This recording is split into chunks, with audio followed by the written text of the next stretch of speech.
Hello Flickers, welcome to Sneak Flicks. Dengan bangga kami mempersembahkan kepada kalian ulasan serial Godfather of Harlem season kedua episode ketiga. So, without any further ado, let's get into it. Scene dibuka oleh Chance yang sedang mengirimkan sebagian uang hasil dari bisnis transaksi antara Bumpy dengan Chin yang berjalan dengan cukup baik. Saking lancarnya peredaran uang mereka, Bumpy siap berhutang untuk mentraktir Chance makan malam berupa steak dan juga biskuit kesukaannya. Sementara itu, ketika Alice sedang berjalan bersama Margaret, mereka bertemu dengan salah satu teman Margaret yang melambaikan tangan kepadanya. Di kediaman Bumpy, saat itu ia sedang menghampiri istrinya yang sedang sibuk dengan puluhan kertas berserakan. Meme menjelaskan jika ia sedang membereskan kekacauan mengenai hak suara orang berkulit hitam untuk mendukung Powell di Kongres yang tak disahkan oleh negara. Ia merasa jika diskriminasi terhadap mereka semakin nyata. Dan Bumpy yang mendengar hal tersebut tak terkejut akan hal itu. Lalu ia memberikan selembar amplop berisi uang sebanyak $10.000 untuk mendukung gerakan yang digaungi oleh istrinya. Mei yang mendapatkan uang sebanyak itu yakin jika bisnis antara suaminya dengan Chin berjalan dengan lancar. Dan uang sebanyak itu juga sudah pasti bisa mendukung pergerakan mereka. Lalu tak lama kemudian Alice dan Margaret tiba-tiba datang dengan kondisi syok dan menangis. Tentu saja hal tersebut membuat kedua orang tuanya khawatir dan bertanya apa yang telah terjadi. Rupanya saat mereka bertemu dengan teman dari Margaret di pinggir jalan, polisi datang menghampiri lalu menangkap temannya karena telah mencuri apel. Tak hanya itu, mereka memukulnya sekeras mungkin di area kepala dan ketika ada beberapa orang yang mencoba untuk membantunya, mereka pun terkena hantaman benda tumpul tersebut. Mendengar hal tersebut membuat Mei meminta kepada suaminya untuk bertindak secepat mungkin. Kejadian mengerikan itu langsung tersebar dengan luas, termasuk pada Malcolm yang saat itu sedang bersama dengan Cassius. Ia merasa jika dibentuknya polisi di Amerika bukanlah untuk melayani semua orang, melainkan hanya untuk melayani orang berkulit putih dan mendiskriminasi orang berkulit hitam.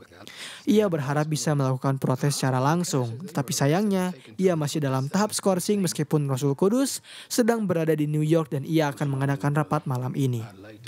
Cassius yang ikut miris dengan kejadian tersebut siap untuk mendukung apapun gerakan yang akan dilakukan oleh Malcolm, karena ia takkan pernah melupakan orang yang memberikan julukan pertama untuknya. Di markas milik Chin, saat itu Benny sedang melakukan presentasi mengenai ide bisnis terbarunya yang bisa meraup keuntungan jutaan dolar di Florida, yaitu pornografi. Sebenarnya Chin telah menegaskan jika ia tak menyukai pornografi, namun Benny berusaha keras untuk menunjukkan terlebih dahulu bagaimana bisnis itu bisa berjalan. Ketika mereka sedang berbincang, tiba-tiba saja Ernie datang dan bertanya apa tujuan Benny kemari. Karena apabila Stella mengetahui ini semua, maka ia akan sangat marah besar. Chin paham dengan kesalahan yang telah Benny lakukan. Maka dari itu ia ingin Ernie dan Benny saling memaafkan satu sama lain dan bekerja sama kembali. Sehari setelah kejadian pengeroyokan dan penangkapan itu, Bumpy dengan cepat mengajak pengacara RC untuk pergi ke kantor polisi. Di sana mereka bertanya terkait keberadaan penyemir sepatu bernama Cecil yang diduga ditangkap oleh pihak kepolisian.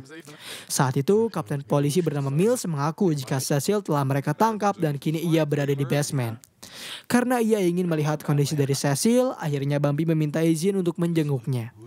Perlahan Mills menuntun Bumpy masuk ke dalam kantor polisi hingga mereka tiba di basement. Saat melihat kondisi dari Cecil, Bumpy benar-benar tak bisa berkata-kata. Karena kondisi dari Cecil sangatlah buruk dan ia membutuhkan bantuan medis dengan segera. Sayangnya Mills tak bisa melakukan hal itu. Ia merasa dirinya telah berbaik hati dengan memberikan perban kepadanya. Karena kesal dengan perkataan Mills, Bumpy mulai mengancamnya. Apabila Cecil tewas, maka Mills akan bertanggung jawab. Bumpy mengatakan hal itu sembari menunjuk wajah dari Mills. Karena tak mau ada keributan, RC langsung mengajak Bumpy untuk segera pergi dari kantor polisi. Di satu sisi, Stella yang masih terguncang dengan kepergian dari Teddy berusaha untuk dihibur oleh ibu tirinya. Bahkan ibu tirinya rela memberikan apapun yang Stella inginkan. Ia ingin Stella menceritakan apapun yang ia rasakan karena pada dasarnya dirinya dan Chin hanyalah ingin melihat Stella bahagia. Lalu perlahan Stella bercerita jika ia mengalami mimpi buruk melihat Teddy masih hidup sementara dirinya tewas. Ibunya paham dengan apa yang Stellanya rasakan karena itu sangat mengerikan. Lalu ibunya membandingkan kengerian yang pernah ia rasakan ketika ibunya tewas. Hal itu membuat dirinya sangat depresi, tetapi ia berusaha untuk tak larut dalam kesedihan itu. Dirinya berusaha untuk melupakan semua kejadiannya dengan membeli gaun sendiri atau bahkan meminum jeruk segar yang baru saja dibawa dari Florida. Saat melihat jeruk itu dibawa dari Florida, Stella langsung teringat akan Benny yang sedang dihukum. Lalu scene berputar pada Malcolm yang akhirnya bertemu dengan Rasul Kudus. Di sana ia merasa senang karena Rasul Kudus bisa datang di New York dengan selamat. Kemudian mereka mulai membahas tentang Cassius yang berhasil memenangkan kejuaraan dunia dengan sokongan dukungan dari Malcolm yang berada di pinggir ring. Rasul Kudus merasa Cassius menjadi senjata darinya. Memang Malcolm mengakui hal itu. Ia sengaja memanfaatkan Cassius agar bisa menebarkan pesan yang telah Rasul ajarkan padanya. Ia juga berharap Rasul Kudus bisa mengembalikan dirinya ke posisi semula di kuil nomor 7. Mendengar permintaan dari Malcolm, Rasul berpikir sejenak. Dirinya tahu Malcolm adalah seorang pria yang berwatak keras. Ia juga tak mau semena-mena menerima kembali Malcolm asalkan Malcolm mau meninggalkan sifat politis dan retorika yang mengganggunya. Tak lupa, Rasul juga menyuruh Malcolm untuk mengajak Cassius ke kuil karena ia akan memberi ucapan selamat kepadanya. Sementara itu, di kantor Powell, ketika ia datang dan Maymay sedang berbincang tentang upaya penegakan hukum terhadap Cecil, tiba-tiba saja Bumpy datang dengan tergesa-gesa dan meminta Powell untuk segera menelpon seseorang, karena jika tidak maka Cecil akan tewas di dalam penjara. Powell menjawab bahwa ia telah melakukan segala cara untuk menolongnya. Ia juga telah menelpon pejabat, wali kota, namun tak ada jawaban dan tak ada yang mau menelponnya dengan alasan Harlem adalah daerah yang memang terlahir sebagai daerah kriminal. Mereka tak bisa melakukan banyak hal yang membuat Bumpy sedikit kecewa, sehingga ia memikirkan satu keadilan lagi, yaitu keadilan jalanan. Saat Ernie sedang bertugas menjaga markas bagian belakang, ia tiba-tiba saja dihampiri oleh Stella yang menawarkan segelas jeruk segar untuk melakukan sarkas kepadanya. Karena Ernie pernah memberitahu Stella jika Benny sedang berada di Florida untuk dihukum. Nyatanya, kini ia berada di sini, dan Stella sekarang memiliki niatan untuk menyewa Ernie agar membunuh Benny. Ia tak peduli dengan harga yang Ernie berikan kepadanya. Mendengar permintaan aneh yang Stella katakan membuat Ernie marah.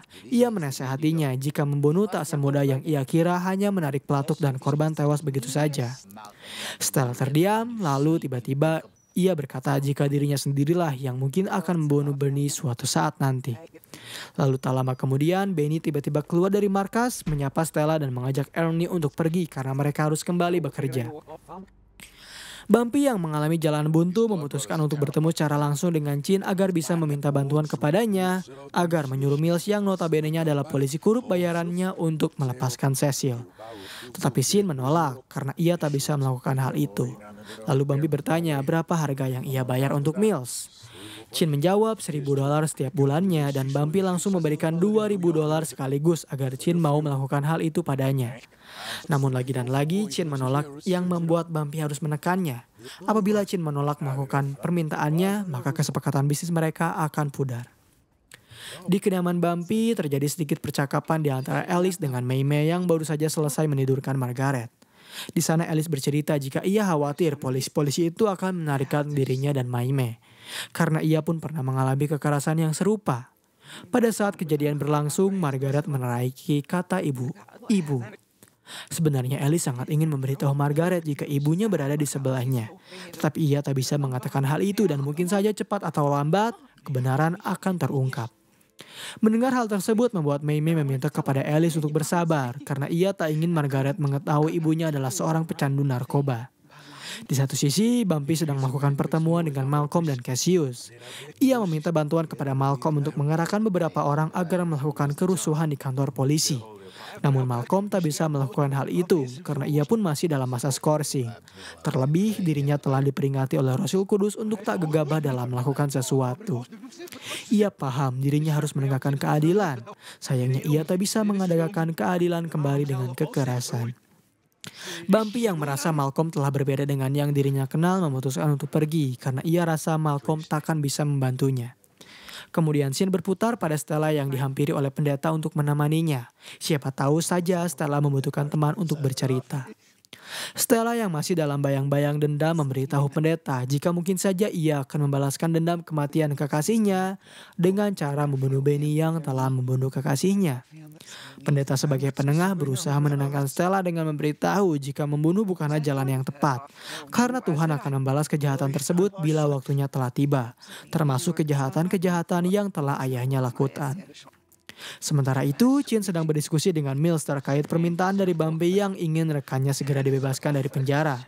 Yang sayang sekali permintaan itu ditolak oleh Mills karena ia merasa jika dirinya tak harus melepaskan orang tersebut yang telah melakukan kekerasan.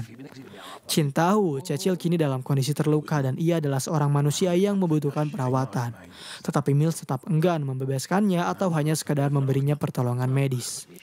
Di markas milik Chin, saat itu Benny dan Ernie sedang memproduksi film porno yang disutradari oleh Benny. Sementara Ernie ditugaskan untuk mengarahkan lighting tepat ke arah sang aktor. Tetapi saat itu Ernie terlihat sedang tak bersemangat dan justru menghina Benny di hadapan aktornya sehingga terjadilah sedikit perdebatan di antara mereka. Benny menuduh Ernie kini telah jatuh cinta kepada Stella sehingga itulah alasan mengapa dirinya enggan mematuhi perintah dari bosnya. Mendengar pernyataan tersebut, Ernie hanya bisa terdiam. Di satu sisi yang lain, Stella sedang bertemu dengan ibu dari Teddy untuk membahas tentang mimpi yang selalu ia alami. Stella mengaku dirinya telah memiliki rencana lain untuk membalaskan dendam kematian dari Teddy, yaitu dengan cara membunuh orang yang telah menembaknya. Bahkan saat itu Stella memperlihatkan senjata yang ia simpan di dalam tasnya. Melihat pistol dimiliki oleh seorang wanita, ibu dari Teddy mencoba menasehatinya dengan memberitahu jika ia memang kesal anaknya menjadi korban kekerasan. Namun hal itu tak akan pernah membuat dirinya memiliki pikiran untuk membunuh seseorang, karena ia yakin Tuhan akan membalas semuanya. Ketika Bumpy baru saja menjemput Margaret di sekolahnya, mereka tiba-tiba dihentikan oleh mobil polisi yang dikendarai oleh Mills. Di sana Mills menahan Bumpy dan bertanya nama dari anaknya. Saat mengetahui putri dari Bumpy bernama Margaret, Mills langsung bersikap rasis dengan memberitahu jika nama itu digunakan oleh orang-orang berkulit putih. Sebenarnya Bumpy sangat ingin marah. Ia mencoba untuk menahan itu semua karena ia tak mau melakukan kekerasan di hadapan putrinya. Lalu Mills menggeledah Bumpy dan menemukan alat cukurnya yang ia anggap sebagai senjata, sehingga Mills menyuruh Bumpy untuk menyiapkan uang suapnya sebesar $3.000. Setelah mendapat perlakuan yang tak mengenakan, Bumpy dengan cepat menghampiri Chin untuk meminta bantuannya agar mau memberikan alamat keberadaan dari Mills. Awalnya Chin menolak karena ia tak bisa melakukan hal itu. Tetapi Bumpy ingin Chin merasakan penderitaan dirinya yang mendapat perilaku rasis dari seorang polisi di hadapan putrinya sendiri. Chin pun memiliki seorang putri dan ia ingin Chin membayangkan bagaimana jika putrinya mendapat perlakuan rasis seperti itu. Chin hanya bisa terdiam. Lalu Chin berputar pada kuil nomor 7 ketika Malcolm mendatangkan Cassius untuk bertemu dengan Rasul Kudus. Saat melihat Cassius, Rasul Kudus benar-benar menganggapnya sebagai pahlawan. Kemudian ia mengajaknya untuk masuk ke dalam ruangan agar mereka bisa berbicara.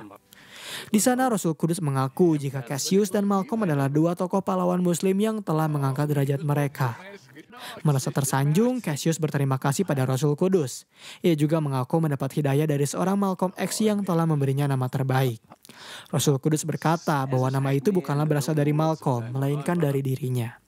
Lalu Rasul Kudus menyuruh Malcolm untuk segera meninggalkan pemikiran idealisnya dalam memperjuangkan hak orang berkulit hitam apabila ia ingin menjadi bagian dari mereka kembali.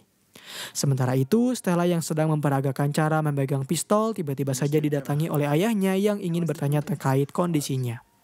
Stella mengaku kini ia akan berusaha melupakan Teddy karena dirinya telah berpikir bahwa suatu saat nanti mungkin saja ia akan bertemu dengan pria lain Italia yang baik padanya. Lalu Stella tiba-tiba mengutip kata-kata dari pendeta yang memberitahunya jika Tuhan akan membalas setiap kejahatan yang telah manusia lakukan. Mendengar hal itu, Chin hanya bisa tersenyum. Sembari keluar, ia memberitahu Stella jika dirinya hanya ingin melihat putrinya bahagia. Setelah ayahnya pergi, Stella kembali mendudukkan pistol di hadapan cermin. Di kantor polisi, Powell beserta Mamie datang membawa pasukan wartawan untuk melakukan protes terhadap Mills yang dinilai tak kooperatif dalam menjalankan tugasnya. Bahkan ketika Mills menolak untuk membebaskan Cecil, mereka memutuskan untuk melakukan protes di hadapan para polisi dengan menyanyikan lagu mengenai perlawanan. Di satu sisi, Benny yang sedang mengolah produksian pornografinya tiba-tiba mendengar suara langkah kaki yang ternyata adalah Stella. Tanpa banyak basa-basi, Stella langsung menembak Benny tepat di arah kakinya yang membuat Ernie langsung keluar. Saat melihat Stella menembak Ernie tentu saja marah dan bertanya apa maksudnya. Namun ketika Benny menyuruh Ernie untuk membunuh Stella, anak buahnya justru berkhianat karena Benny harus terbunuh saat Ernie menembaknya tepat di arah kepala. Setelah menembak Benny, Ernie frustasi karena ia tak mengira Stella akan bertindak sebodoh itu. Masih di kantor polisi, ketika Powell sedang melakukan unjuk rasanya, tiba-tiba saja Bumpy beserta Malcolm datang menghampiri mereka. Bumpy beralasan jika ia hanya ingin memberikan uang suap untuk Mills. Tetapi ketika Mills mengambil amplop tersebut, ia membaca surat yang menyuruhnya untuk segera menelpon alamat rumahnya. Dan saat Mills menelpon rumahnya, ternyata istri serta anak-anaknya sedang disandra oleh anak buah dari Bumpy yang membuat ia akhirnya mengalah untuk membebaskan Cecil demi mendapatkan perawatan. Setelah berhasil melakukan tugasnya dengan baik, kini hubungan di antara Bumpy dengan Malcolm kian membaik kembali. Dan pembahasan mengenai Godfather of Harlem season kedua episode ketiga pun berakhir di sini. Bagaimana tanggapan kalian dengan garapan series terbaru kami? Apakah kalian cukup puas dengan setiap plotnya? Jangan lupa subscribe, like, dan komen untuk kritik serta saran demi membuat channel ini tetap menjadi channel pembahasan film yang terbaik. Dan sampai berjumpa kembali di episode selanjutnya.